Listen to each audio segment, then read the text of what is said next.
सुनता हूं कि मैं आज वो तशरीफ लाएंगे, अल्लाह सच करे कहीं झूठी खबर न हो जाए। यूं तो वो शायरा हैं लेकिन इंसान बेमिसाल है और खूबसूरत भी है और ख़तरनाक भी। तुम आ गए हो तो कुछ चांदनी सी बातें हों, तुम आ गए हो तो कुछ चांदनी सी बातें हों, ज़मीं पे चांद कहाँ रोज़ रोज़ उतरता है। और कवियों को हमारे फिल्मों में अगर आप देखेंगे तो मजाक का पात्र भी बनाया जाता था कई बार। बिल्कुल। तो ये कवियों को लेकर एक परसेप्शन था। आपने बहुत सभ्य भाषा में कहा है, वरना सीधे कहते कवि तो आधे पागल होते हैं। हाँ बिल्कुल। अकेले में रोना आ गया अनामिका को, अब नहीं हुआ रहा है। ऐसे कभी हुआ कुछ? अकेले में नहीं रोई, मुझे रुलाया गया और वो भी ऑडियंस के सामने। पूछ रहे थे लोग जो हमसे यूपी में है काबा, पूछ रहे थे लोग जो हमसे यूपी में है काबा, हम पहले ही बता चुके थे यूपी में है बाबा, बोलो सररररर। और अब भी फिर से यूपी में बाबा होगा। अच्छा 27 दावा करके जा रही हूँ। पिछले दिनों कोई मेरे से इस बात पे लड़ रहा कि भाई राम भक्त ही राज क्यों करेगा। मैंने कहा फिर कौन करेगा और कौन होना चाहिए जो इस देश में राज करे। लेकिन वो कह रहे कि वंदे मातरम नहीं बोलेंगे, कि सत्ता की अभिलाषा में ही जिन्ना भारत तोड़ गए, गंगा जमुनी तहजीबों की किस्मत अंबर फोड़ गए और सब सांपों को साथ में लेकर। बाबा बागेश्वर अभी यात्रा पर निकले थे और वो कहते हैं कि इस राष्ट्र को हिंदू राष्ट्र बनना चाहिए। आपका क्या कहना है? भारत में रहने वाला भारतवासी है, हिंदुस्तान में रहने वाला। ये तो विवादित हो गया कि कहां तक जाती अंबर आंखों की इज्जत याद रहे। ख्वाब भले दुनिया के घूमो, ख्वाब भले दुनिया के घूमे, पर हमको हद याद रहे। युद्ध लड़ती हुई अनामिका को हम कहाँ देखें? क्या हम किसी दिन किसी राज्य की विधानसभा में, किसी हमारे देश की संसद में हम देख सकते हैं?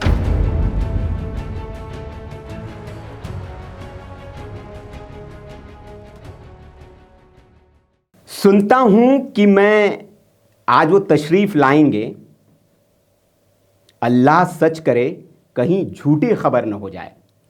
नमस्कार, जय श्री राम, आदाब, सत श्री अकाल। मैं हूं सुनील राउत, आपका होस्ट और दोस्त।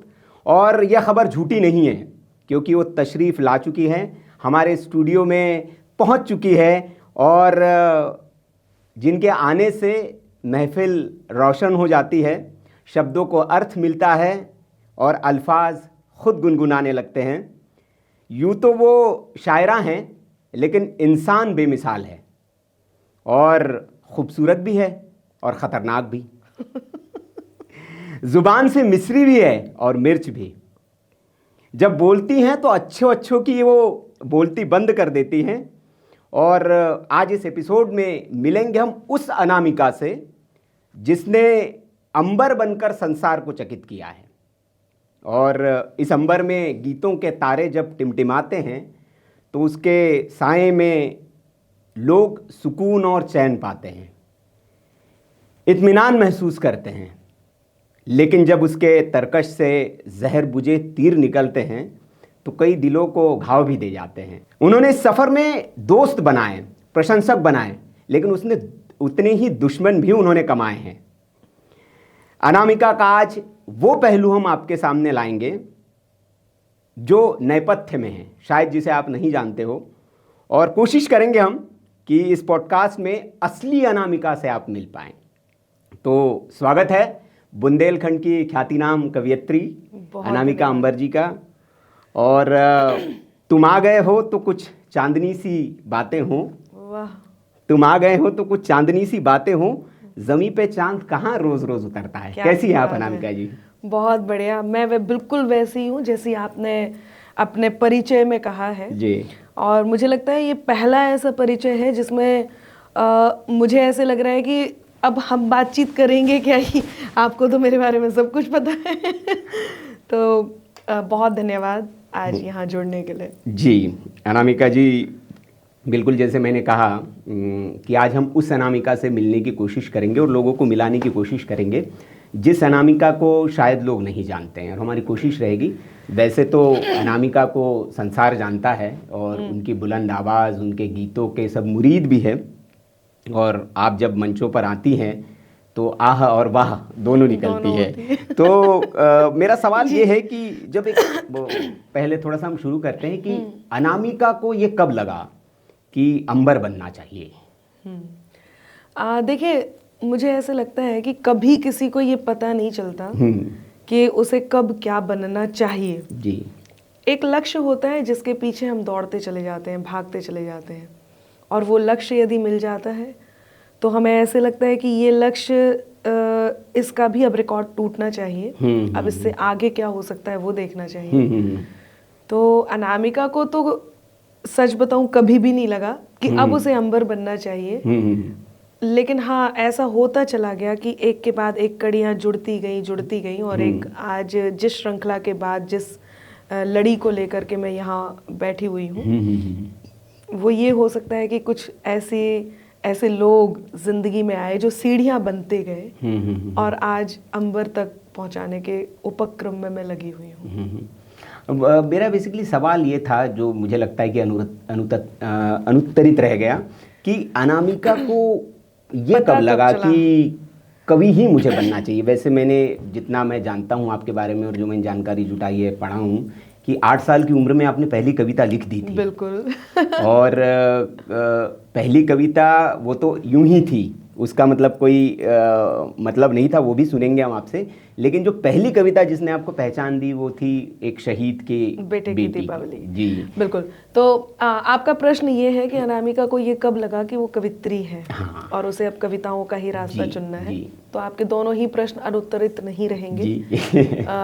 वाकई ये सच है कि मुझे ये नहीं पता था कि मैं यहाँ तक पहुँच जाऊँगी, क्योंकि जिस दौर में मैंने काव्य पाठ शुरू किया था उस दौर में काव्य पाठ आपके शौक के लिए हुआ करते थे या फिर लोगों के मनोरंजन के लिए होते थे। आर्थिक रूप से इसका ना तो कोई बहुत बड़ा वो था कि हम इसमें जाएंगे, कोई करियर नहीं था आर्थिक तौर पे। तो जब मैं 8 साल की थी तो कलम तो चलाती ही थी, और मैंने जो लिखा, मैं नहीं कहूँगी कि मैंने 8 साल में कोई कविता लिखी थी, पर वो जो लिखा, वो जो भ्रम था, वो कविता थी। ऐसा हमारे कुछ स्थानीय कवि जो बुंदेलखंड में थे, तो उन्होंने ऐसी बातचीत करते हुए उन्हें लगा कि अनामिका जो कह रही है वो कविता है। फिर मुझे बताया गया कि ये जो आप कह रहे हो ये कविता है। तो मैंने कहा अच्छा, तो क्या मुझे मंच भी मिल सकते, क्योंकि मैं बुंदेलखंड से हूँ। बिल्कुल। और बुंदेलखंड में अभी तक भी एक अच्छी बात ये है, बुंदेलखंड की बात नहीं कर रही, भारत के जितने भी गांव हैं या कुछ परंपरागत ऐसे स्थान हैं जहाँ पे आज तक भी कवि सम्मेलनों जैसी परंपराओं को जिंदा रखा हुआ है। वरना आज के दौर में जब हाथों में आपके पास कविताएं आ रही हैं, हाथों में कार्यक्रम आ रहे हैं, तो लोग जा कर के नहीं देखना चाहते। तो मैं उस परंपरा वाले स्थान से हूँ। तो मैंने कवियों को जब मंचों पे पढ़ते हुए देखा तो मुझे लगा ऐसे मैं भी पढ़ सकती हूँ क्या।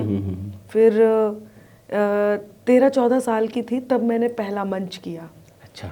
मैं 14 साल के ही, अच्छा एक और ख़ास बात, अब जब आपके यहाँ कोई नई बात निकलती हो तो मुझे लगता है मैंने ऐसी बात कभी किसी को नहीं बताई है जी, यहाँ बताती हूँ जी। पहली बार जब मैंने मंच का कार्यक्रम किया तो एक साथ 3 दिन तक मंच किए। ऐसा नहीं है कि मुझे एक मंच मिल गया और फिर उसके बाद हमने चिंतन मनन किया हो कि अब आगे कैसे करना है, कर पाऊंगी नहीं। 14 साल की उम्र में लगातार सतत 3 यानी कि सीरीज के कार्यक्रम किए, त्रिदिवसीय। और उम्र ऐसी थी, अनुभव था नहीं, तो जैसे ही कवि सम्मेलन शुरू होने को होता था वैसे ही मैं सो जाती थी। तीनों दिन ऐसे ही हुआ। 10-11 बजे कवि सम्मेलन का अपना रंग चढ़ता था और अनामिका तो अपना सो रही होती थी। तो तीनों दिन जगा करके 3 लगातार कार्यक्रम किए गए और 2 दौर के। तो वहाँ के मेरे कवि भी और मेरे गुरु भी और वहाँ के स्थानीय कवि भी, पंकज जैन अंगार जी, उन्होंने, वो हमेशा एक बात कहते हैं जो बचपन से जानते हैं, अनामिका के पास 3rd क्लास कविता थी, लेकिन 1st क्लास के कॉन्फिडेंस के साथ उसने पहला मंच किया अपना। क्या बात है। तो वहाँ से आपके सफ़र की शुरुआत हुई। बिल्कुल। हाँ, लेकिन अनामिका जी की एक लड़की जब घर से निकलकर उस दौर में मंचों पर जब जाती है और कविता पढ़ने का, कविता करने का साहस करती हैं, जैसे कि आपने बताया प्रोफेशन भी नहीं था कभी, मतलब पहले समझा जाता था एक झोला और उस झोले में बड़ी कुर्ता पैजामा, दाढ़ी, हाँ, और उसकी चप्पल जो होती कोल्हापुरी टाइप की चप्पल, अव्यवस्थित सा व्यवहार। हाँ बिल्कुल। और कवियों को हमारे फिल्मों में अगर आप देखेंगे तो मजाक का पात्र भी बनाया जाता था कई बार। बिल्कुल। तो ये कवियों को लेकर एक परसेप्शन था। आपने बहुत सभ्य भाषा में कहा है, वरना सीधे कहते कवि तो आधे पागल होते हैं। हाँ बिल्कुल, ये शब्द सही है कि वो कहते थे इस बात को। तो जब, और ये ऐसे दौर में आपने शुरू किया कि जब समाज का लड़कियों को लेकर नज़रिया बड़ा तंग था। हाँ, उस दौर में और मुश्किल था ये सफ़र या बहुत आसान था? देखिए, बहुत आसान तो इसलिए हुआ कि मेरा जो परिवार था वो बहुत प्यारा था, मतलब प्यारा है मेरा परिवार जी। तो उनको जो मुश्किल कुछ यदि बातें हैं तो वो इसलिए कि आप किस समाज से आते हैं वो फर्क पड़ता है। क्योंकि मैं जैन हूँ तो इसमें मुझे आसानी भी रही और कठिनाई भी रही। आसानी ऐसे रही कि जैनिज्म में कवि सम्मेलन होते हैं और हमारे जो साधु संत हैं उनके सानिध्य में इस तरह के जो कार्यक्रम होते हैं वो होते हैं। जी। लेकिन जब घर से बाहर निकल के बाहर कहीं कवि सम्मेलन करना है आपको और बहुत भीड़ में आपको कवि सम्मेलन करना है और तब जब आर्थिक रूप से इसकी कोई कंफर्मेशन ना हो, इसमें कोई करियर तो है ही नहीं। फिर मेरे पापा लॉयर थे तो पापा का बहुत मन भी था कि अनामिका कुछ ऐसा करे, क्योंकि पढ़ाई में मैं बहुत होशियार थी, मतलब मुझे पढ़ाई बहुत पसंद थी। जी। तो मतलब ये बेकार की चीज़ थी और वो इस लेवल पे बेकार की चीज़ थी कि मैं तो अपना टाइम बहुत बहुत अच्छे से वेस्ट कर रही हूँ। लेकिन अंदर खाने कहीं एक ललक थी, माँ शारदे का दिया हुआ वरदान जो अंदर से बैठ के बार बार कह रहा था कि नहीं, तुम्हें मंच पे जाना चाहिए। तो आज जैसे हम बच्चों को देखते हैं और जब हम देखते हैं कि बच्चों में कोई ख़ास बात है तो आजकल जो पेरेंट्स हैं, जो कि हम लोग होते हैं, वो उसको बढ़ावा देते हैं। क्योंकि हमें बहुत सारी ऐसी फिल्में आ चुकी हैं जिन्होंने हमें ये सीख दे दी है कि यदि बच्चा पढ़ाई नहीं करना चाह रहा, कुछ और करना चाह रहा, तो आप उसमें भेजिए, क्योंकि हर जगह हर लाइन में पैसा है, हर लाइन में करियर है, हर लाइन में सब कुछ है। तब तो ऐसा बिल्कुल भी नहीं था। वो तो कहते थे पढ़ो लिखोगे तो बनोगे नवाब, खेलोगे कूदोगे तो हो जाओगे खराब। तब तो ये कहावत थी, ये वही खराब बनाने का है। तो कठिनाई ये आई कि रिश्तेदार ये कहते थे अरे इससे अच्छा तो कुछ कर ही लेती। अब क्या कहते फिर वो रिश्तेदार? हमारे बुंदेलखंड में कहते काहे को रात भर जग के अपनो काम बिगाड़त, अपनो टाइम बिगाड़त। हाँ। अब वो रिश्तेदार तो बहुत, अब वो प्राउड कहते हैं वो। मुझे घर में नीलू बोलते हैं। हाँ। तो हमारी नीलू ने तो हम नाव ही बड़ो कर दो भैया, ऊपर तक पहुंचा दो। अब वही बुंदेलखंड में ऐसे बोलते हैं। यही समाज है और वो एक कहावत है कि 4 लोग क्या कहेंगे, तो उन 4 लोगों की फिक्र जिसने छोड़ दी तो वो जरूर कुछ बड़ा कर जाएगा। ऐसे में मुझे ऐसे लगता है, आपकी ये बात बिल्कुल सही है जी। जो लोग भी इस बात को लेकर के बैठे हैं, खास तौर से मैं उन माँ बाप को ज़रूर कहना चाहूँगी, हालांकि अब बहुत समय बदल गया है, लेकिन मेरे पापा मम्मी ने जो किया वो यही किया कि 4 लोग क्या कहेंगे छोड़ो ना उसे, तुम्हें जो करना है वो करो। बिल्कुल। तो यदि माँ बाप आज यही कहते हैं बच्चों से कि 4 लोग क्या कहेंगे छोड़ो, मैंने अपनी लाइन में कही है कि ये क्या सोचे वो क्या सोचे, सोचे जो सोचेगा। हम भी अगर ये सोचेंगे तो फिर वो क्या सोचेगा। वाह वाह। तो हमें ये क्यों सोचना कि वो क्या सोच रहे हैं। बिल्कुल। उसे जो सोचना है वो सोचने देते हैं, हम अपना काम आगे बढ़ाते हैं। हम यदि यही करेंगे, एक बार खुद को भी देखना चाहिए, क्या हमारे पास इतना समय है कि हम आपके बारे में सोचें। जब हमारे पास इतना समय नहीं है तो सच बताती हूँ उनके भी पास इतना समय नहीं है जो आपके बारे में कुछ सोचेंगे। लेकिन आप ये सोच के कि वो आपके बारे में क्या सोच रहे हैं, आप गलत करते हैं अपने साथ। बिल्कुल बिल्कुल। तो ये बहुत बड़ी बात है कि अनामिका जी को परिवार का पूरा सपोर्ट मिला। लेकिन जब आप मंचों पर गई और पुरुष प्रधान मंच, कवियों के ज़्यादातर मंच, और महिलाओं के लिए कहा जाता है कि भैया श्रृंगार पढ़ना है इसको जी, ये तो श्रृंगार की कविताओं के लिए है, बस आइए मनोरंजन वाली 2-4 गीत गाइए आप, और अंत में वो पहले भी मौका नहीं मिलता था, हमने देखे हैं कविता के मंच, मैंने देखे हैं। अरे वाह, आपने देखे हैं? जी, मैं लिखता भी हूँ, मैंने कुछ कविताएं लिखी भी है। बहुत बढ़िया। फिर तो मैंने मंचों पर पढ़ा भी है, मुझे थोड़ा 1-2 मंचों पर जाने का सौभाग्य मिला, लेकिन वो कहते हैं कि आपकी डेस्टिनी नहीं होती है, वो तो फिर मेरी डेस्टिनी नहीं थी, मेरी ये डेस्टिनी थी कि कवियों से मैं बात करूं। तो मैं उधर आ गया। नहीं, ऐसे मत कहिए, आप ये कहिए कि मेरी डेस्टिनी ये थी कि मैं सुनाऊं नहीं, सुनूं। बिल्कुल, मुझे सुनने में बड़ा हमारे लिए रस सौभाग्य का आता विषय है। जी, मुझे रस आता है सुनने में। तो उस दौर में वहाँ क्या तकलीफ है आई अनामिका जी आपको, क्योंकि आप तो वो वाली नहीं थी जो हमने देखा है कि आप तो एकदम सामने आकर आपने वीर रस भी सुनाया, आपने एक नया गीत छंद कोई विधा है उसके आपने आविष्कार किया। बिल्कुल। तो समस्याएं तो हुई होगी? सिर्फ समस्या नहीं, बहुत कुछ हुआ है। हाँ। रास्ते रोकने के बहुत प्रयास भी किए गए हैं। और वो एक कहावत है ना कि बड़े मगरमच्छ छोटे मगरमच्छों को किनारे नहीं आने देते, ये हर फील्ड में है, हर जगह है। तो जब भी कोई आप बदलाव लेकर के आते हैं तो उस क्रांति को कोई स्वीकार कर ले, ये हमेशा ज़रूरी नहीं है कि ऐसा होता हो। और ख़ास तौर से यदि कोई महिला इस तरह का काम कर रही है तब तो बहुत सारे रास्ते ऐसे होते हैं जो कठिन हो जाते हैं। जैसे कि यदि आप अपने आप को आजमाते तो मेरा दावा है कर ही लेते। ठीक है, आपने स्वीकार किया कि डेस्टिनी थी नहीं वो, आपने कुछ और आपने अपना रास्ता चुना क्योंकि उसमें आपको ज़्यादा आनंद आया। लेकिन यदि आपका मन यही करने का होता तो आपको कहीं ना कहीं लोगों का सपोर्ट मिलता। क्योंकि मैं नारी थी, बहुत सारी बाधाओं को पार करते हुए यहाँ तक पहुंची हूँ। अब बाधाएं देखिए किस किस तरह की आती हैं। नारी बाहर जीत जाए इतना काफी नहीं होता, कहीं ना कहीं उसके घर को भी स्पॉइल करने की कोशिश की जाती है। बहुत सारी चीजें हैं जो घर तक पहुंचाई जाती हैं बेवजह की। कुछ नहीं तो यही कि ये देखो आप कम है, ये ज़्यादा है, ये इतना कर रहे हैं, आप कुछ नहीं है। इस तरह की बातें भी बहुत सारी होती हैं जो लोगों को पहुंचाई जाती है। ऐसे में परिवार यदि इन बातों पर ध्यान ना दे तो लड़की अपने आप में 50% तो वो अपने आप सफल होती है। दूसरा उसकी हिम्मत होती है, और वो हिम्मत मैंने दिखाई। मेरे समय में जब मैं नई नई मंचों पे आई थी, वही कि आपको तो श्रृंगार पढ़ना है, और जितनी देर श्रृंगार पढ़ा जाता था तो उतनी देर लोग अपना सुनते सुनते इधर उधर भी हो आते थे और आकर के बैठ जाते। हाँ, बोली कि अब भाई बाद में आएगा, अभी तो ये ब्रेक वाला टाइम है। ये ब्रेक वाला टाइम है। मुझे वो स्वीकार्य नहीं था। मुझे अपने आप को इतना सा भी वैसा खर्च नहीं करना था जो खर्च भी हो जाए और उसका कोई फायदा भी ना हो। तो मुझे ये बिल्कुल भी स्वीकार्य नहीं था। मैं नहीं चाहती थी कि मेरी एक भी लाइन लोग चलते फिरते सुने। मैं चाहती थी मुझे बहुत ध्यान से सुना जाए।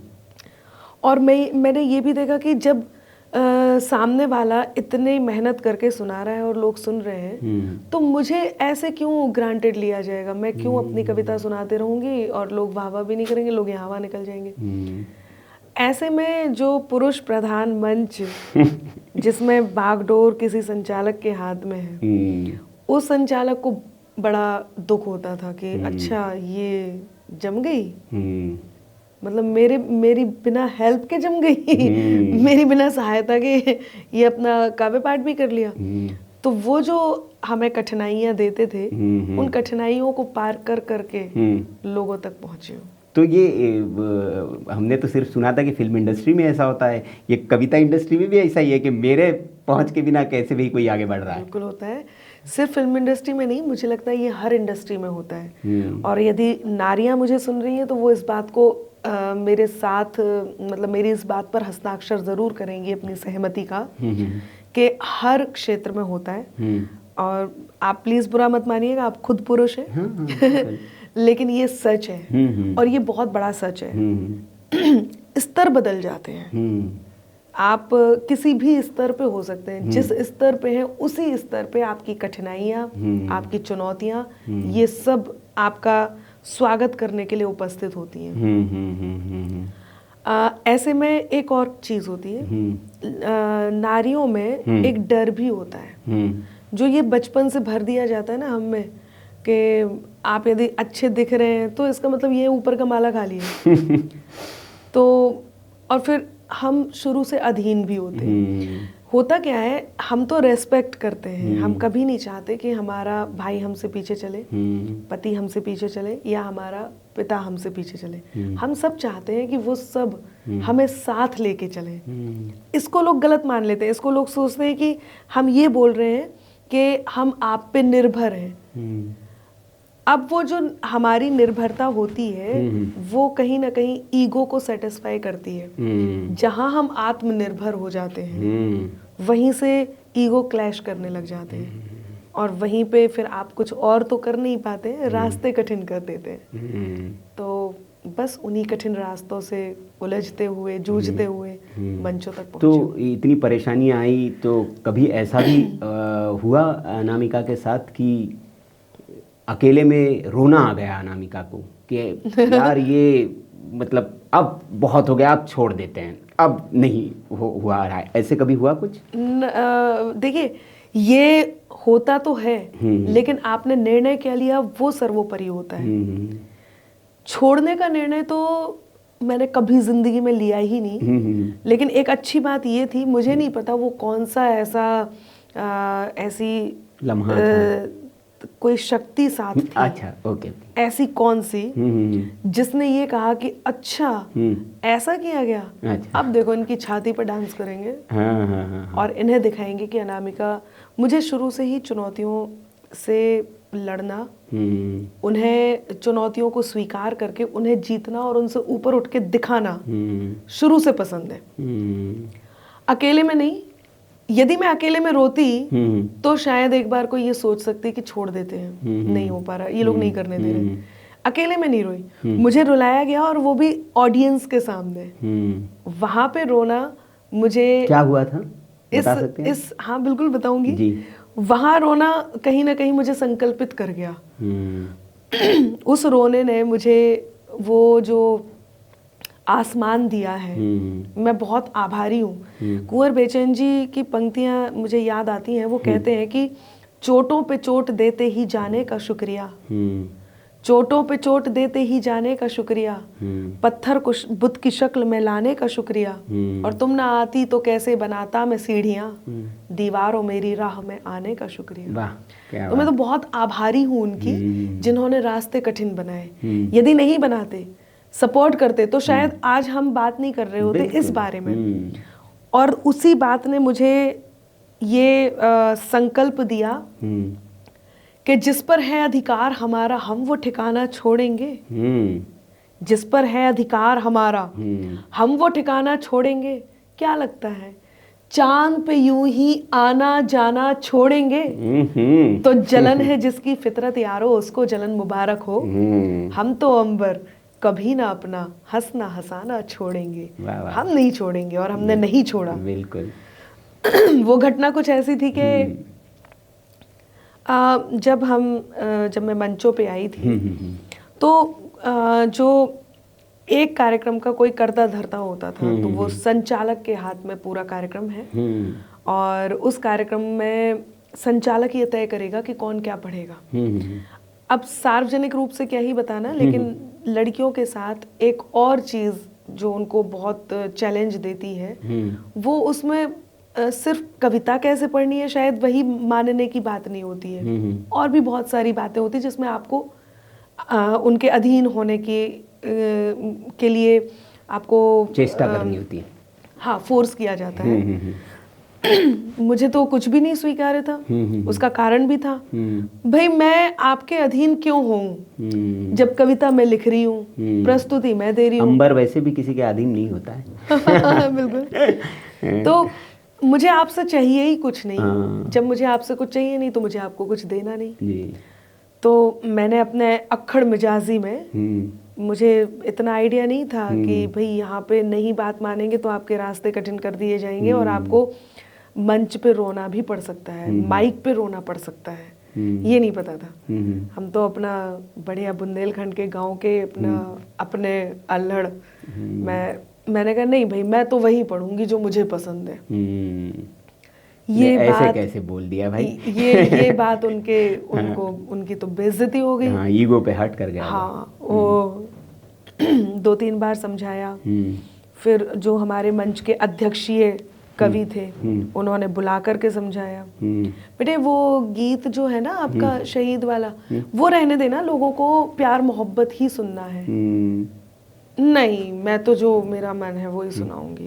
मैंने तो बड़ा प्यार से। किस उम्र की बात है ये? मैं हो रही होंगी मेरे ख्याल से 17-18 साल की रही होंगी। नए अभी तब बागपन वाली उम्र होती है एक तो एकदम। हाँ, नया था। जी। तो हो सकता है 20 साल की भी हो सकता है। तो लेकिन ये था कि नया ही था, क्योंकि देखिए उस टाइम पे YouTube वगैरह तो थे नहीं बिल्कुल मंच ही थे। आप वायरल वैसे हो रहे हैं। आप वायरल यदि हो रहे थे तो मैन टू मैन, मतलब आप माउथ टू माउथ आपका वो पब्लिसिटी जो आपकी थी माउथ टू माउथ थी। आपने सुना और आपने इनसे कहा, आपने उनसे कहा। तो मैंने उनको मना कर दिया, नहीं मैं वही पढ़ूंगी। उन्होंने तो ठान लिया था कि ठीक है। अच्छा, एक और बात थी उस टाइम पे, कवित्रियों के साथ था भी ये कि कवित्रियों को जब तक साथ में आप वाहवाह नहीं कर रहे हैं तो लोग सुनते भी नहीं थे। श्रोता भी इसी मानसिकता के साथ बैठे रहते थे। आपने तो खुद मंच किया, आपको पता ही होगा। तो संचालक की तरफ हम ऐसे देख लेते थे, अब संचालक कुछ कहे तो भाई अनामिका की लाइन को दाद मिल जाए। बिना दाद के तो फिर ऐसे लगता है कि पता नहीं कोई सुन ही नहीं रहा। उन्होंने भी अपना बिल्कुल ऐसे मुंह बंद करके बैठ गए। उन्होंने कहा चलो देखते हैं। ऊपर से क्या हुआ कि मंच का भी थोड़ा सा डिस्ट्रैक्ट करने के लिए मंच पे भी बातचीत करने लग गए। मैं बिल्कुल शरारत शुरू हो गई। हाँ, मैं बिल्कुल अकेले खड़ी हूँ। अच्छा, ओपनिंग भी शायद मेरे से ही करवाई थी, या पहले या दूसरे नंबर पे।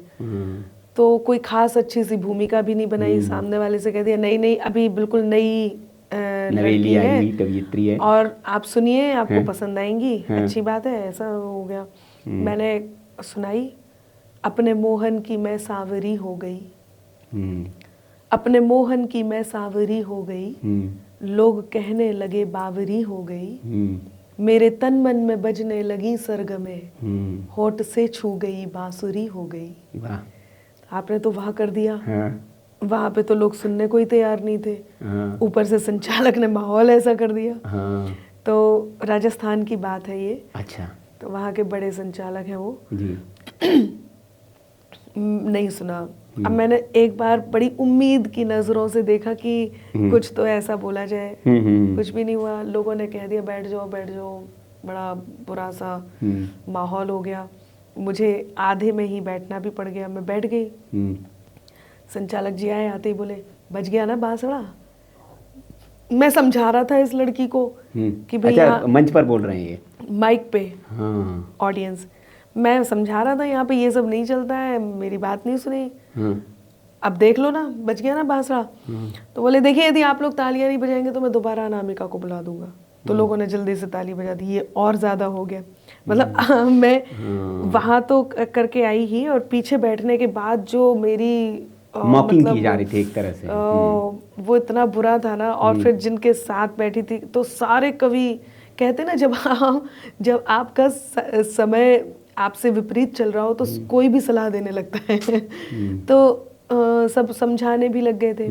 मेरे से बैठा नहीं गया, मंच पे ही रोने लग गई थी। माइक पे तो पहले ही रोने लग गई थी। पीछे जा करके मैं बहुत रोई। और उस दिन अनामिका ने ये संकल्प लिया कि अब किसी संचालक की जरूरत नहीं है मुझे, खुद संचालक बनेंगे। बिल्कुल, चाहे संचालक हो या ना हो, वो मेरे लिए ना के बराबर है। मैं डायरेक्ट संवाद करूंगी, छोड़ूंगी नहीं। मैंने कहा ना, जिस पर है अधिकार हमारा, हम वो ठिकाना क्यों छोड़ेंगे। संवाद करूंगी, अपनी पिच तैयार करूंगी, उस पर अपना क्रिकेट खेलूंगी, मैं ही करूंगी जो कुछ करूंगी। मुझे ऐसे लगता है कि मुझे किसी से कोई बात नहीं करनी। वो दिन से आज दिन तक मैं यही कर रही हूँ। अब तो खैर मैं संचालन भी करती हूँ, बहुत संचालन करती हूँ। तो ये संकल्प है। और मैं जरूर कहूंगी, आपके इस शो में जो लोग मुझे सुन भी रहे हैं वो ये बात समझ भी लें, कभी भी आप किसी भी चीज़ में गिव अप मत कीजिए। खुद को एक मौका दीजिए, दूसरा मौका दीजिए, तीसरा मौका दीजिए। ये मेरा दावा है कि आप अपने आप को यदि मौका देंगे, आप खुद की बातें खुद सुनेंगे, आप सबसे पहले खुद को पसंद करेंगे, तो लोग आपको ज़रूर पसंद करेंगे। आप मौका देंगे, लोग आपको मौका देंगे। पलायन कभी भी किसी बात का हल है ही नहीं। आप उसमें कूदिए, जाइए, एक बार अपने आप पे विश्वास करके देखिए। नहीं है विश्वास तो जा करके देखिए, अपने आप पे विश्वास हो जाएगा। मैंने वही किया। यदि आप नदी में नहीं उतरेंगे तो आप तैरना नहीं सीखेंगे। बिल्कुल। और ये एक प्रेरणादायक स्टोरी हो सकती है, कहानी हो सकती है उन लोगों के लिए, उन लड़कियों के लिए ख़ास तौर पर जो बहुत दुविधा में रहती है। तो आज अनामिका जी से मैंने जैसे कहा आपको शुरू में ही कि हम उस अनामिका से आपकी मुलाकात कराएंगे जो आपने आज तक नहीं देखी है। और मैं उसमें सफल भी हो पा रहा हूँ थोड़ा थोड़ा कि अनामिका के वो पक्ष जो नेपथ्य में थे वो आपके सामने आ रहे हैं। और आज तो हम देख रहे हैं कि अनामिका अंबर पर है। पत्रकारिता में तो किस्से कहानियाँ हमारे सामने आते रहती है। शुरू में ही नहीं, जब अपने आप को आपने स्थापित कर लिया तब भी मुसीबतों ने आपका पीछा नहीं छोड़ा। हाँ, बिल्कुल। एक बार फिर रोई थी आप, आपने बताया कि उस बार तो बहुत रोई आप, एयरपोर्ट से लौटी और फिर रोने लगी। वो क्या किस्सा था और क्यों हुआ था, कौन था उसके पीछे, बता सकती हैं? देखिए वो एक बड़ा शो था और उसमें मुझे जाना था। तो शो के लिए नाम चयनित हो गया था और सभी तैयारियां भी हो गई थी, मेरे पास टिकट्स भी आ गए थे और लोग समझ ही जाएंगे। तो उस शो में मतलब जो शो था उसमें पहली बार कवियों को बुलाया जा रहा था। वो भी उस शो कपिल शर्मा शो था वो। जी। तो जब मैं उस शो में जा रही थी तो पहला शो है, पहला ऐसा शो था जिसमें कवि थे, तो एक शायर और एक कवि। तो उसमें एक शायरा और एक कवित्री, यानी कि मैं और एक शायरा, हम चारों सेलेक्ट हुए थे। तो जो दूसरी शायरा थी वो तो इसलिए नहीं उनका जाना हो पाया क्योंकि जो शायर उसमें थे तो वो उनकी पत्नी रह चुकी थी, तो कुछ ऐसी बात हुई थी कि तो नहीं जा सकते थे। लेकिन मेरे साथ ये हुआ था कि मुझे जब मेरी सारी तैयारियां हो गई और मैं बहुत एक्साइटेड थी, मेरे लिए बड़ी बात थी उस टाइम पे। तो प्रश्न वगैरह भी जो पहले से थोड़ी बहुत तैयारी की जाती वो सब कुछ तैयार था। और जैसे ही मैं पहुंची एयरपोर्ट पे तो मुझे वहाँ से कॉल आता है कि आई एम सॉरी, आप इसमें नहीं, अब हम अगली बार कभी आपको देख लेंगे। इस बार कुछ लोग अनकंफर्टेबल हैं। तो फिर क्योंकि मैंने कहा ना कि मुझे सारी बातें एक तरफ, मुझे ये पता लगाना था कि ऐसा हुआ क्यों। तो मुझे पता चला, बाकायदा बताया गया, रीज़न भी दिया गया और बहुत अच्छे से उन्होंने फेयरली इस बात का रीज़न दिया और ये कहा कि कुछ कभी आपके साथ अनकंफर्टेबल हैं और उन्होंने ये कहा फिर इनको ही बुला लो, या हम जूनियर्स के साथ नहीं बैठते, या हम इनके साथ नहीं बैठते, भाई वो हमारा अपना एक अलग इमेज है। तो मतलब मैं वो थी जिसके साथ बैठा नहीं जा सकता, या मेरा कुछ डर था। तो पहले तो रोई तो इस बात पे थी कि मतलब ऐसा भी कर दिया जाता है, मुझे बहुत बुरा लगा। मतलब कितना मैं किसको प्रश्न का उत्तर मैं किसको देती, नहीं खैर सभी इस बात से सब समझ जाएंगे और वो भी समझ ही जाएंगे कि इस युग में किसने कहा पछतावा होता है उनको, कभी हुई मुलाकात तो पछतावा हुआ हो, उन्होंने जाहिर किया हो? बिल्कुल भी पछतावा नहीं होता है। उनका कहना यह है कि मैं बहुत अशिष्ट हूँ और यदि अशिष्ट मेरे जैसे होते हैं तो मुझे लगता है सबको अशिष्ट होना चाहिए, क्योंकि अच्छा आप अशिष्ट है इसलिए आपके साथ नहीं बैठेंगे। हाँ, अशिष्ट क्यों हूँ? अशिष्ट इसलिए हूँ कि एक लड़की ने ये हिम्मत कर दी कि वो अपने आप को लोगों के सामने प्रस्तुत कर रही है। एक लड़की ने ये हिम्मत कर दी कि वो पॉलिटिकल बातें कर रही है। एक लड़की ने ये हिम्मत कर दी कि वो विद्वानों वाली भाषा बोलने की कोशिश कर रही है। बल्कि एक लड़की ने ये हिम्मत कर दी कि जब आप मंच पे हैं तो उसकी वंस मोर हो रही है, उसको सुनना चाह रहे हैं, आपको नहीं सुनना चाह रहे हैं। ये हिम्मत उस लड़की ने कर दी। इस लड़की हो गई, इतनी हिम्मत आ गई तो फिर इसको बायकॉट करना चाहिए, लेकिन बायकॉट कर नहीं पाए। और मुझे नहीं लगता पछतावा होता होगा, क्योंकि पछतावा तब होता है जब आप मैं माफ करने की प्रवृत्ति हो, या स्वीकार कर, माफ भी छोड़िए, कोई मैंने गलती थोड़े ना की, स्वीकार करने की प्रवृत्ति हो। जब आप में स्वीकार करने की प्रवृत्ति ही नहीं है, जब आप अपने से छोटों को स्वीकार नहीं कर सकते, छोटों का छोड़िए, आप अपने से श्रेष्ठ को स्वीकार नहीं कर सकते, या अपने के आसपास को स्वीकार नहीं कर सकते, तो फिर आप कुछ नहीं कर सकते। फिर तो वही ठीक है, आप अपने चंगू मंगू कवियों को लेकर के करते रहिए जो करना है। हाँ, लेकिन खैर मुझे लगता है शो वालों को तो अफसोस हुआ होगा। उसके बाद फिर उन्होंने कभी ट्राई किया फिर, या आपने ठान लिया कि अब तो इसमें नहीं जाएंगे? नहीं, ऐसा बिल्कुल भी नहीं है, मैंने बिल्कुल भी नहीं ठाना।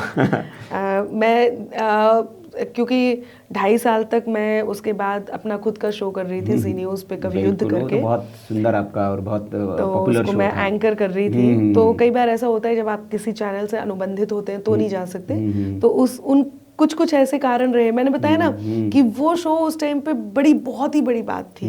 अब तो ये है कि अब तो हम करते रहते हैं, किसी ना किसी शो में होते रहते हैं। उसके बाद आया है, कॉल भी आया है, कई सारे जगहों से आया है, कई सारी जगह गई भी हूँ, ऐसा नहीं है, सब सारे रास्ते खुल गए हैं। लेकिन वो वही बात है, जब आप नए होते हैं और जिन चीज़ों को लेकर के, अब किसी चीज़ का ऐसा कोई खास, अब तो आप तय करती होंगी कि जाना है कि नहीं जाना है। तो अब थोड़ा सा हम आएंगे अभी और चीज़ें, जैसे राजनीतिक, आपने कहा निश्चित तौर पर राजनीतिक समझ, राजनीति में आपका दखल, और आपके ऊपर आपके साथ होने वाली राजनीति, उस पर भी बात करेंगे। लेकिन थोड़ा अब आपके बचपन पे हम चलते हैं। थोड़े जो दर्शक जो है वो जानना चाहते हैं कि अनामिका बचपन में कैसे, स्कूलिंग कहाँ हुई आपकी? मेरी स्कूलिंग ललितपुर में हुई है। अच्छा, जहाँ से आप मूलतः है। मैं बता दूं दर्शकों की बुंदेलखंड से हैं मूलतः, और इसीलिए इतनी सुंदर बुंदेली जो है वो अनामिका जी बोलती है, और बड़ा हमें बहुत पसंद है, बहुत। हाँ, बुंदेली हमारे बहुत मित्र हैं, और हम उनके साथ कोशिश करते हैं बोलने की। तो अच्छा, मतलब आपको बुंदेली आती है? समझ लेता हूँ मैं। अच्छा। और मैं उनके साथ बोलने की कोशिश करता हूँ जब वो हमारे साथ फ़ोन पे होते हैं। तो मतलब मुझे बड़ी मीठी सी मिश्री जैसी एकदम मीठी लगती है बुंदेली। अच्छा, बुंदेली भाषा। और मैं पढ़ा भी बुंदेलखंड की सागर यूनिवर्सिटी से हूँ, मैं वहाँ का छात्र हूँ। फिर तो आपको सुना होगा। वो मेरा विशेष प्रेम है उस अंचल से। क्या बात। तो स्कूलिंग आपकी ललितपुर में हुई, किसी गाँव में या शहर में? नहीं, मेरी ललितपुर से ही हुई है। अच्छा। ललितपुर डिस्ट्रिक्ट है। हाँ। और वहाँ से मेरी स्कूलिंग हुई है, क्योंकि मैं 3 पीढ़ियों में अकेली लड़की थी, तो लड़कियाँ हमारे यहाँ बचती नहीं थी। तो जब मैं हुई तो मम्मी को पापा मम्मी से ये कहा गया कि इनको 1-2 साल कहीं और रखो, जैसे दादी रख ले कोई, तो शायद बच जाए। अच्छा। तो मुझे लगता है लोग सही कहते हैं, मैं बच गई। अलग रखा गया, मेरी दादी ने मुझे गोद ले लिया था। अच्छा। तो बहुत शुरू का जो केजी, जो नर्सरी जो होती है, वो मेरी बिल्कुल ललितपुर के पास एक और गांव है धनगौल, वहाँ से हुई है। फिर उसके बाद मैं ललितपुर में आ गई थी, तो यहाँ पे मैंने 12th ललितपुर में ही की है। और जो आपने बुंदेली भाषा की बात की है, तो क्योंकि एक्सेंट जो था वो पूरा बुंदेली था, तो अब अधिकारियों के बच्चे भी हमारे साथ पढ़ते थे। ये बात बिल्कुल नई है जो पहली बार किसी भी पॉडकास्ट में कह रही हूँ। तो अधिकारियों के बच्चे साथ में जब पढ़ते थे तो वो हिंदी में बात करते थे, जिस तरह से हम अभी कर रहे हैं। अब हम बात करते थे, कोशिश तो बहुत करते थे, लेकिन वो बुंदेलीपना वो आ जाता था ठेठ अपना। तो उस टाइम पे बड़ा एम्बैरेस फील होता था कि अरे यार, हम अब ये लोग क्या सोचेंगे कि इन्हें बोलना ही नहीं आता। वो बात नहीं थी, प्रेम नहीं था, मतलब हमें बताने वाला कोई नहीं था कि अपनी इस भाषा से, अपनी लोक भाषा से प्रेम भी किया जाता है। और ये शर्म की बात नहीं, शर्म का विषय नहीं, ये गर्व का विषय है। तो ये जो शर्म और गर्व की बात रहती थी, तो हम लोग बड़ी कोशिश करते थे, घर में भी बड़ा सोचते थे, पापा मम्मी थोड़ा बुंदेली में नहीं बोले तो हम भी अच्छे से बोल लें, कहाँ जाए सीखने, कोई है ही नहीं। तो ठेठ बुंदेली बोलते थे और अपना पढ़ते रहते थे। लेकिन उसी बुंदेली ने, आपको आएंगे उस पे कि कैसे एक दमदार आपकी बुंदेली परफॉर्मेंस थी। तो अच्छा, अनामिका बचपन में उद्दंड थी या मैं मतलब बदमाशी, शैतानी वगैरह कुछ? मैंने एक चीज मैं कहूँगी, और ये भी बात ऐसी ही होगी जो लोगों तक पहुँचने वाली होगी। मैं मैं शुरू से ही मेरे दिमाग में एक बात फिट थी कि जब आप किसी की बुराई करते हैं, आपने आए मेरे पास, आपने किसी के बारे में कुछ बुरा कहा, तो आपने जिसकी बुराई की कायदे से तो वही उसको ही हम बैठ करके अपने बातचीत में उसकी बुराई कर रहे हैं, यानी कि उसके कैरेक्टर को डिफाइन कर रहे हैं, उसके बारे में अच्छा या बुरा चल रहा है। लेकिन मेरी दृष्टि उस पे नहीं होती थी जिसके बारे में बात चल रही है, जो कर रहा होता था मैं उसको सोचती थी। अच्छा। और होता भी यही है। यदि आप आकर के मेरे से किसी के बारे में कोई बुराई कर रहे हैं, यानी कि हमें उसके बारे में हम चर्चा कर रहे हैं, तो उसके बारे में बुरी चर्चा हो रही है, उससे उसके इमेज को हम मूल्यांकन कर रहे हैं उसकी इमेज का। मैं उसकी इमेज का मूल्यांकन नहीं करती थी। कायदा ये बनता है कि जो कह रहा है हमें उसकी इमेज का मूल्यांकन करना चाहिए। तो मैं शुरू से वही थी। मुझे ऐसे लगता था कि यदि आप किसी के बारे में बुरा कह रहे हैं यानी कि आप बुरे हैं। तो सबसे पहले तो, और इसी सोच के साथ रहती थी। उद्दंड नहीं थी मैं, क्योंकि नहीं, उद्दंड शब्द थोड़ा अलग हो जाएगा, मतलब जिसको शरारती, शैतान, जो बचपन में होते भी बच्चे। हाँ। तो शरारती, वैसे शरारती नहीं थी, लेकिन हाँ मुझे एक्टिंग करना, किसी की नकल उतारना बहुत पसंद था। अच्छा। मैं जिससे जितनी देर बाद मेरे हर टीचर की नकल, यहाँ टीचर गया नहीं कि वहाँ पे अपना शुरू हो जाती थी। मुझे बहुत शौक था। तो मतलब शुरू से आप इंटरटेनर थी, स्कूल में इंटरटेन बच्चों को कर रही हैं। हाँ, मुझे लोग कहते थे कि अनामिका सटायरिस्ट है। कोई भी बात होती थी उसका हमेशा कुछ का कुछ बोलना, और मेरे ग्रुप में जितने लोग होते थे वो हंस देते थे। तो मुझे शुरू से ही खुद को हर हालत में सिद्ध करने की आदत थी। मुझे हर हालत में फर्स्ट आना है। क्लास में यदि सेकंड आ गई तो फिर इसका मतलब अनामिका को कोई जानता नहीं। तो वो जो एक कीड़ा था जिसने शायद मंच तक भी वो चला आ रहा है कि मुझे यदि कंपटीशन में हूँ तो सेकंड का कोई मतलब नहीं, फर्स्ट ही आना है। यदि सेकंड आई तो उसका कोई मतलब नहीं, सेकंड को कोई नहीं जानता।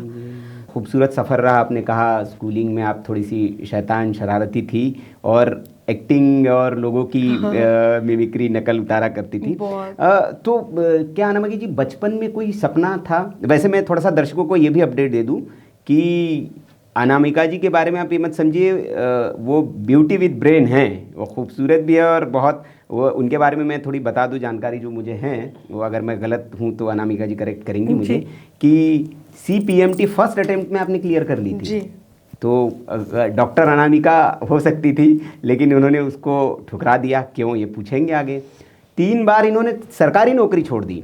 लोग सरकारी नौकरी के लिए तरसते हैं, ज़मीनें बेच के पैसे दे के सरकारी नौकरी लेते हैं, उत्तर प्रदेश में खास तौर पर, लेकिन ऐसे दौर में 3 सरकारी नौकरी आपने ठुकरा दी। सच में ये बिल्कुल सही है। क्यों, मतलब मेरे क्योंकि उस टाइम पे BTC मेरिट बेस पे ही आ जाता था। अच्छा। BTC में नाम आ जाता था, तो 2 बार तो मेरा मेरिट बेस पे ही आ गया था BTC में। तो सबसे पहले तो ट्रेनिंग के कारण ही मैंने छोड़ दिया था। ट्रेनिंग पीरियड 6 महीने का था और मुझे 6 महीने लग रहा था कि नहीं करना है, तो वो अच्छा। पहला तो इसीलिए ही छोड़ दिया था। अच्छा, हुआ क्या कि हमारे यहाँ अमर उजाला का एक कार्यक्रम था जी। तो उसमें माँ तुझे प्रणाम करके एक सेशन चलता है। तो उसमें मैं अपने स्कूल के कुछ छात्राओं को लेकर के परफॉर्म कराने एक स्टेज पे लेके गई। तो एज अ टीचर जब मैं वहाँ पहुँची तो वहाँ जाने के बाद जितने भी प्रतिष्ठित लोग थे उन्होंने, अरे अनामिका जी आप आइए। अब मैंने उन बच्चों को छोड़ के, हमारे साथ जो एक और टीचर थी वो बेचारी अकेले संभाल रही है, जो प्ले वो करने आए थे मैं तो वो भी भूल गई। मैं तो अपना मंच पे जा कर के, और उन्होंने कहा कविता, तो मैंने नज़र में वो लोग थे, दिमाग में वही थे कि भाई हम बच्चों को लेके आए, उनकी जिम्मेदारी है, लेकिन अब उन्होंने कह दिया तो मुझे कविता सुनानी पड़ी।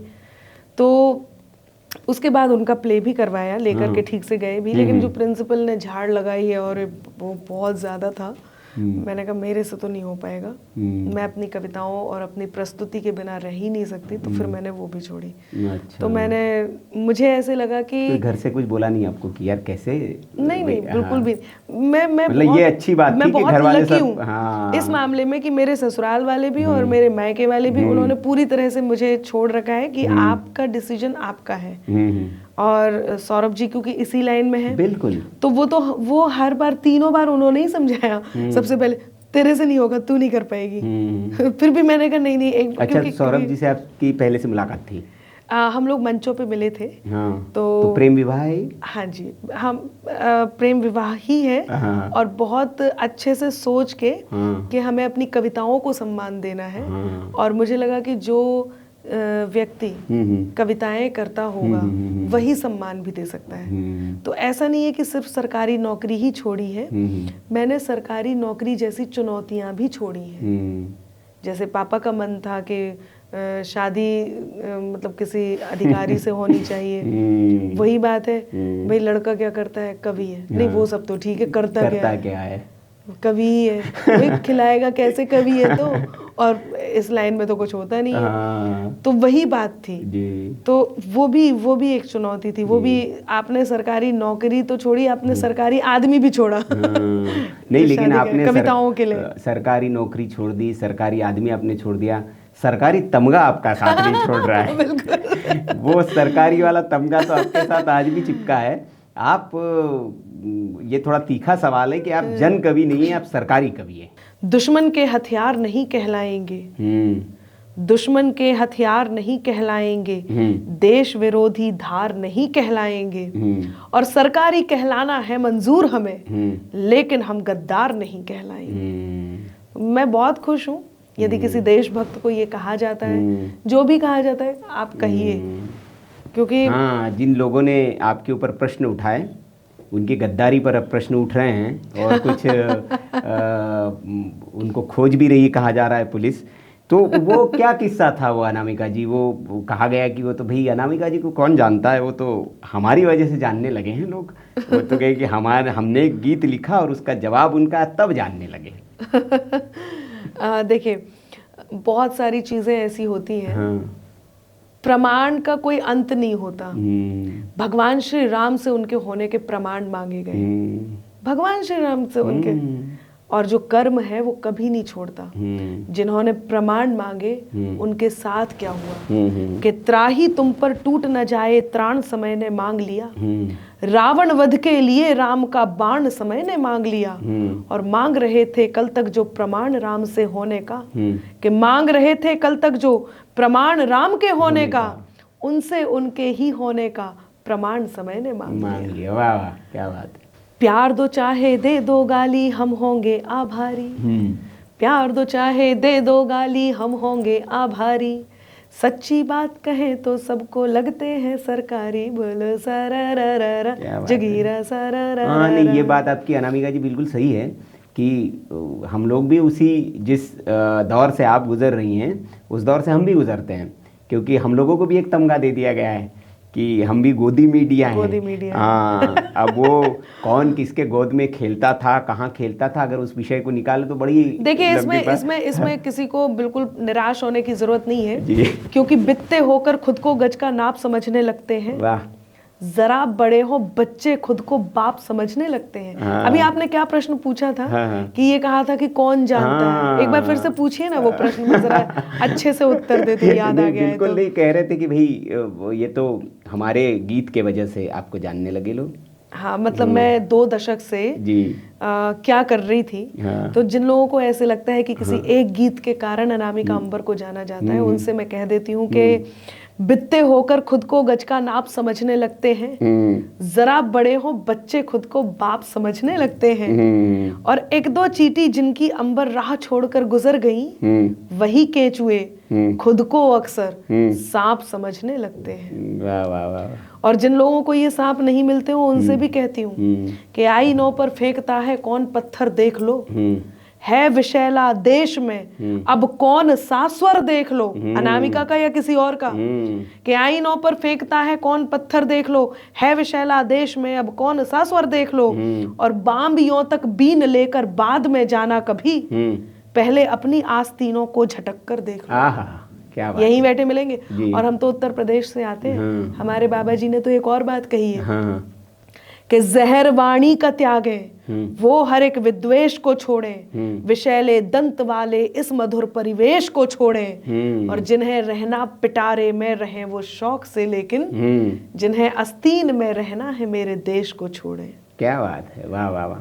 तो ये अनामिका जी, अभी बाबा पर बात चल रही है, मोदी जी पर भी एक आपने बहुत सुंदर लिखा था, और श्री राम से वो कनेक्ट होता है, उसको जरा हम सुनना चाहेंगे, फिर मैं सवाल, लेकिन उससे पहले मैं यूपी में बाबा सुनाती हूँ आपको। जी जी।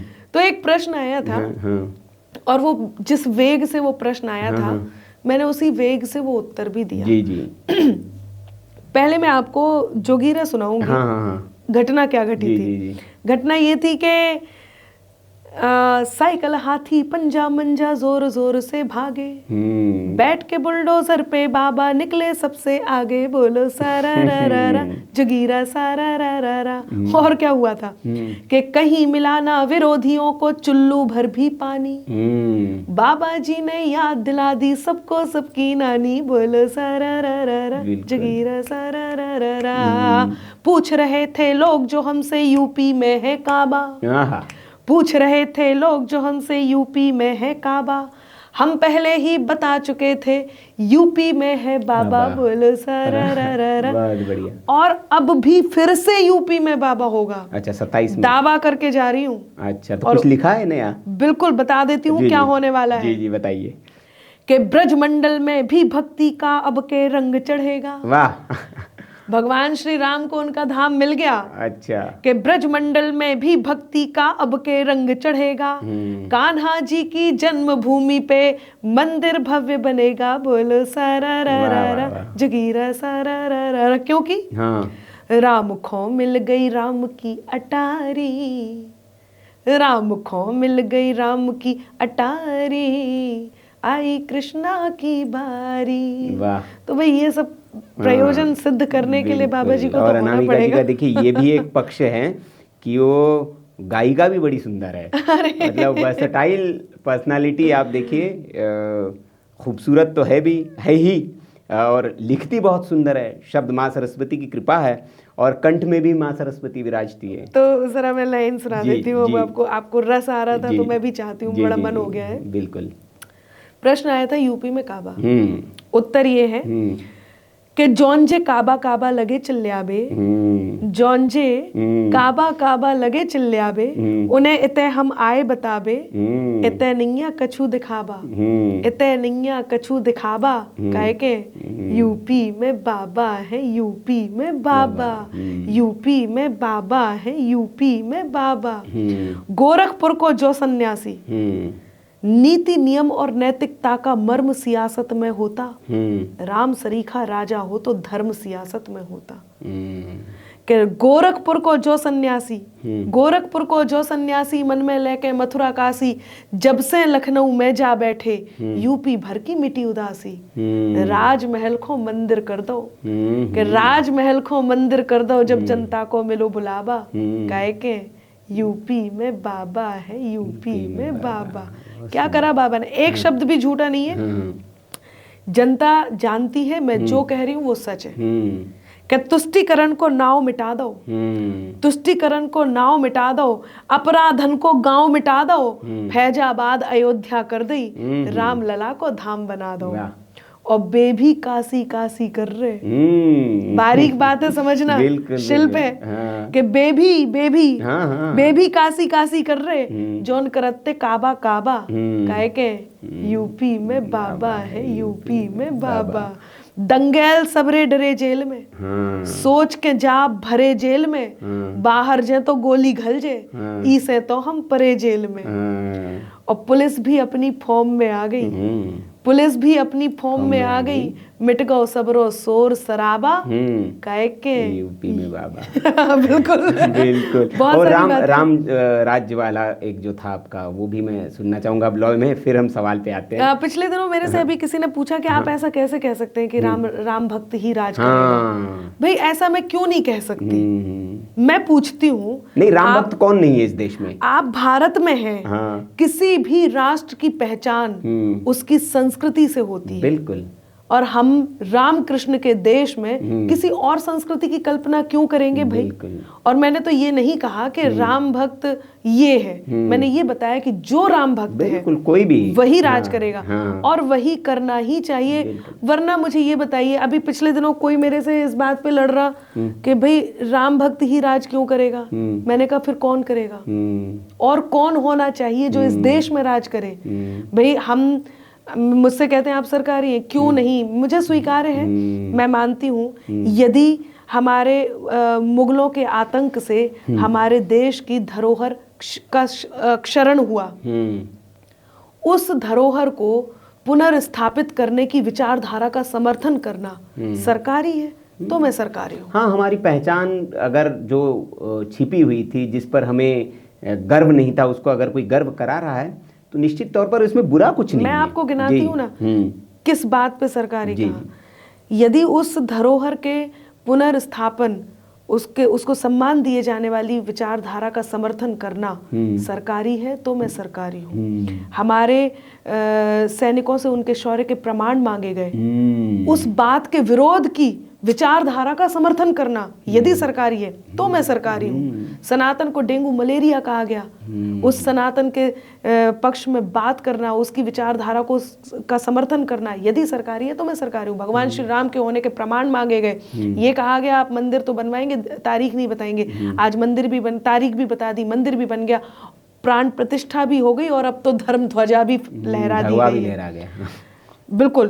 तो उस बात का समर्थन करना यदि सरकारी है, तो मैं सरकारी हूँ। देश हित में बात करना यदि सरकारी है, तो मैं सरकारी हूँ। अनुच्छेद 370 हटा, आज हम गर्व से लाल किले की प्राचीर पर सीना तान के खड़े होते हैं। यदि उसकी बात करना सरकारी है, तो मैं सरकारी हूँ। अपने देश को नमन करना, वंदे मातरम कहना, जय हिंद कहना, भारत माता की जय कहना, यदि ये सरकारी है तो ठीक है, मैं सरकारी हूँ। फिर मुझे और कुछ चाहिए ही नहीं, फिर तो आपका जो मन करे वो कहिए।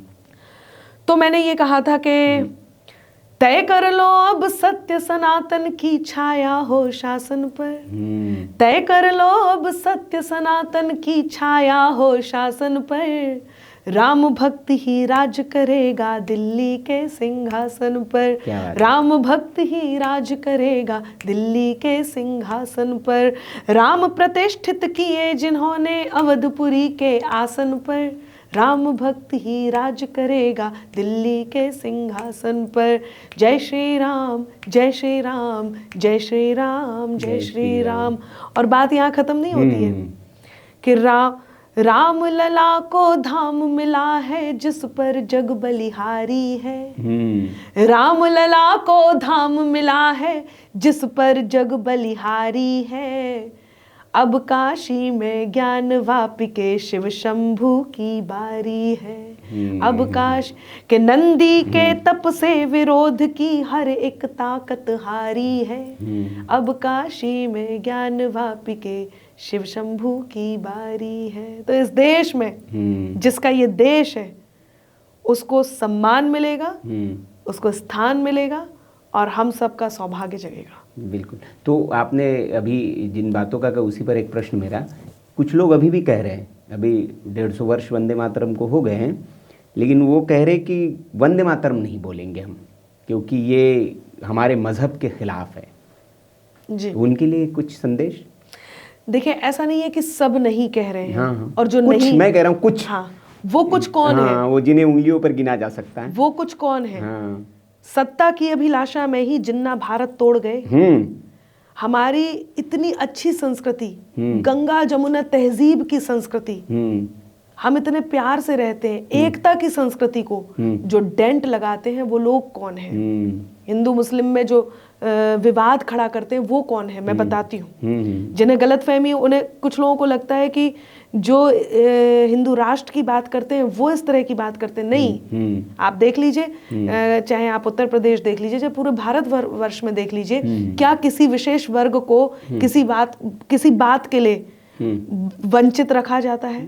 सरकार की कोई भी प्रणाली क्या किसी एक विशेष वर्ग से वंचित की जाती है? वो सभी को ज्यादा लाभ ले रहे हैं। डेटा बताता है कि ज्यादा लाभ वही ले रहे हैं, ज्यादा लाभ दिया जा रहा है। हम सबको बराबर मिल रहा है। ऐसे में वो कुछ लोग कौन हैं कि सत्ता की अभिलाषा में ही जिन्ना भारत तोड़ गए, गंगा जमुनी तहजीबों की किस्मत अंबर फोड़ गए, और सब सांपों को साथ में लेकर, सब सांपों को साथ में अपने लेकर बेशक गए मगर, कि सब सांपों को साथ में अपने लेकर बेशक गए मगर, यहाँ फिजा जहरीली करने कई सपोले छोड़ गए। ये वही है। लेकिन अब वो सपोले जो है बड़े हो गए, फन फुफकारने लगे हैं वो। हाँ, तो मैंने बताया था ना, वही केचुए खुद को अक्सर सांप समझने लगते हैं। बिल्कुल। तो अनामिका जी, हम थोड़ा इसी पे रहते हैं। आपने कहा हिंदू राष्ट्र की कुछ लोग बात करते हैं। बाबा बागेश्वर अभी यात्रा पर निकले थे और वो कहते हैं कि इस राष्ट्र को हिंदू राष्ट्र बनना चाहिए। आपका क्या टेक है इस पर? देखिए, एक घर में जब बाहर से बेटी आती है, बहू बनकर के आती है, फिर वो उस परिवार का हिस्सा हो जाती है। फिर उस परिवार में जो वो परिवार होता है, वो उस परिवार को अपना लेती है। वसुधैव कुटुंबकम का ये देश, परिवार तो वही रहता है ना। परिवार को तो हम बदल के कुछ और नहीं कर देते हैं ना। वही हमारे इस देश की रूपरेखा, वही हमारे इस देश की व्यवस्था है। देश हिंदुस्तान है, हिंदू राष्ट्र होना ही चाहिए। मतलब हिंदुत्व का देश है। अब कहने का अर्थ ये है कि क्योंकि वसुधैव कुटुंबकम, जो लोग आ रहे हैं उनका स्वागत है, और बल्कि उनका और अच्छे से स्वागत है। उनको पूरे सम्मान के साथ इस देश में रखा जाता है। और एक बात, अनामिका अंबर का कहना भी यही है। मुझे लगता है कि जो लोग भी हिंदू राष्ट्र की परिकल्पना कर रहे हैं, उनका भी यही कहना है। हिंदुस्तान किसका है? जो इस हिंदुस्तान में रहता है वो हर व्यक्ति हिंदू है।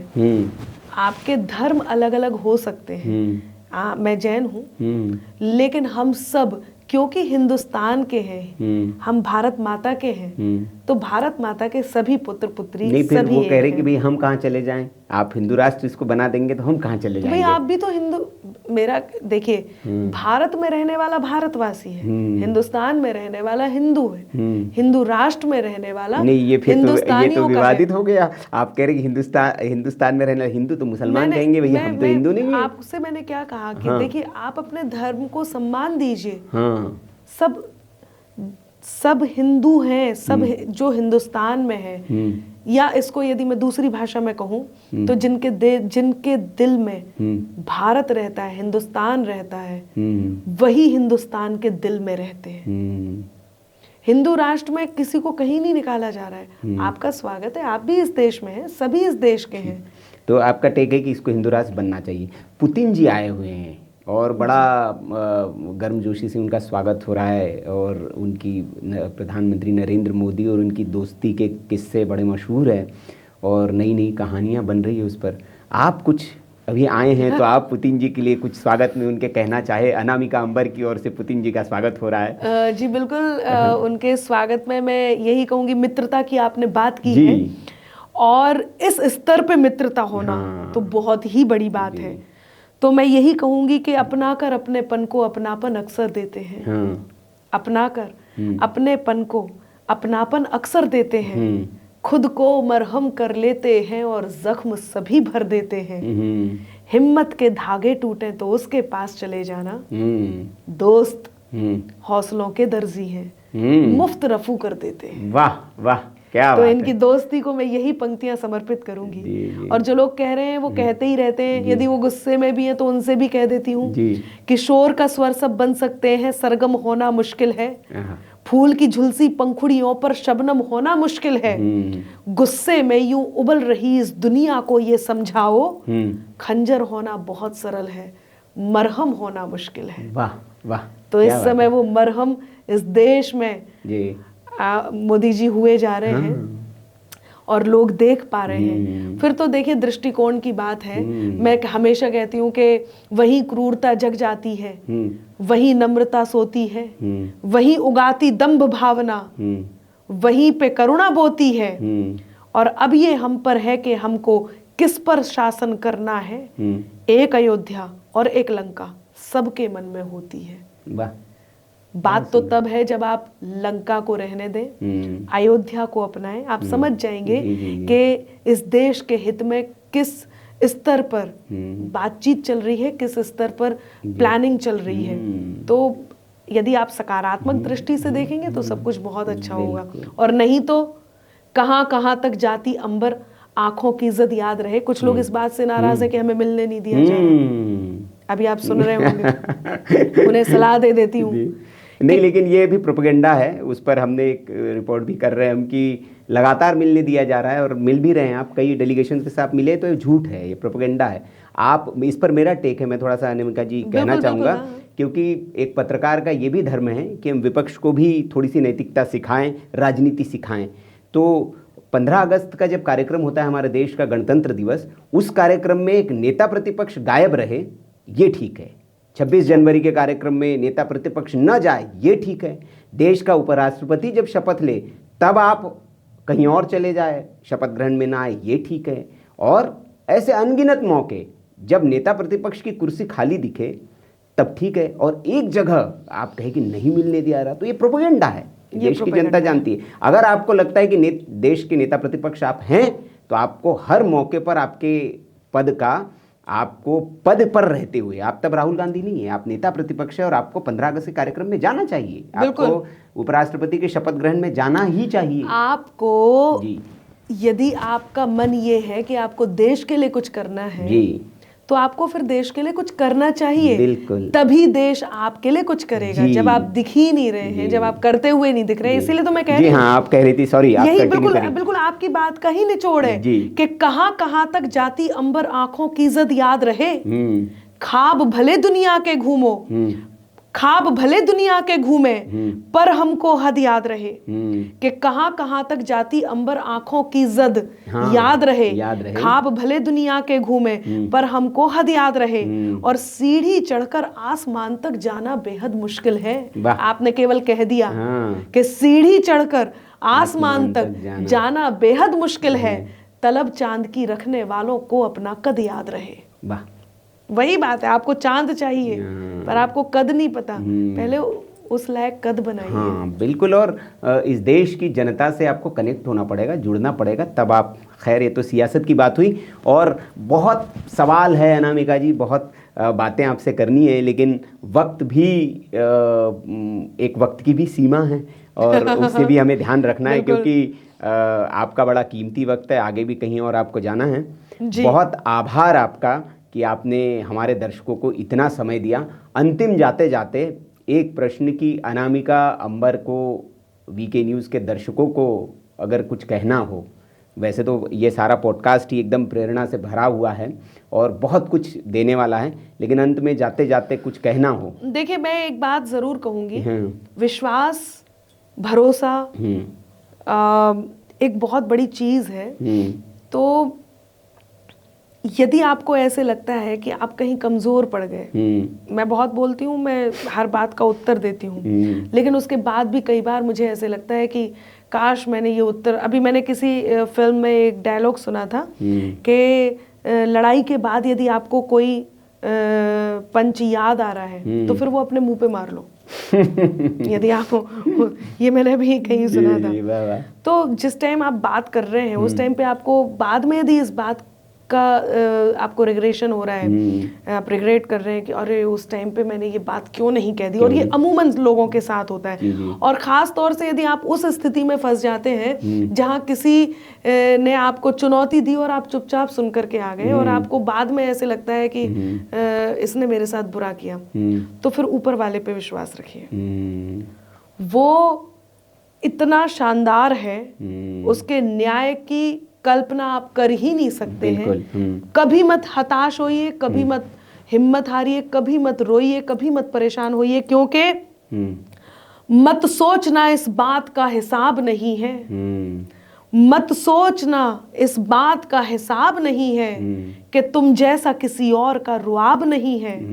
माना मुकाबला नहीं है छल का तुम्हारे, माना मुकाबला नहीं है छल का तुम्हारे, पर उसके न्याय का भी तो जवाब नहीं है। वाह, क्या बात तो है। एक दिन वो आप यदि कमजोर हैं तो आपका योद्धा आपका ईश्वर है, और उससे बड़ा तो कोई योद्धा ही नहीं है। बिल्कुल, इसलिए कभी एकदम। निराश मत होइए, जी। वो जब आपका युद्ध लड़ेगा तो जीत निश्चित है। जीत निश्चित है। तो ये इस युद्ध लड़ती हुई अनामिका को हम कहाँ देखें? क्या हम किसी दिन किसी राज्य की विधानसभा में, किसी हमारे देश की संसद में हम देख सकते हैं? देखिए, आपका प्लान है ऐसा कोई? बहुत अच्छा प्रश्न किया है जी।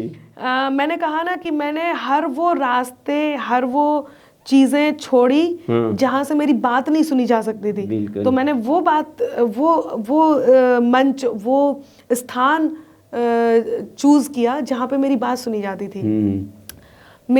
जब मैं कवित्री हूं तो मेरी बात सुनी जाती है। यदि भविष्य में कोई ऐसी बात या कोई ऐसा निर्णय या कोई ऐसा देश हित में किया जाने वाला काम मंच से नहीं सुना जाएगा और उसे विधानसभा या संसद से ही सुना जाएगा, तो मैं वहां पे जाकर के सुनाऊंगी। नहीं, बिल्कुल, क्योंकि देखिए ना, अभी देश में, बिहार में एक वो भी गायिका है और देखिए कि वो विधानसभा में पहुंच गई।